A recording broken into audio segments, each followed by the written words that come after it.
I'd like to read a scripture that I feel will be incredibly encouraging. Philippians 4:13. I can do all things through him who gives me strength.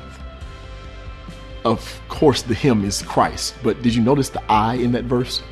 We tend to focus on the encouragement that Christ can give us, but sometimes we forget to think about the fact that we have to act.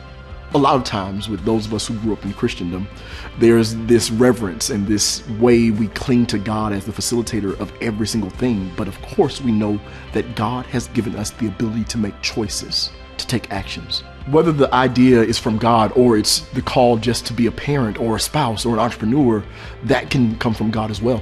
But to open the store on time, to clock in on time, to spend time with your family intentionally, to parent well, to launch the business, to start the new project, all of that requires you to act. He gives you strength to do it, but you've got to take the steps. You can do all things through Christ.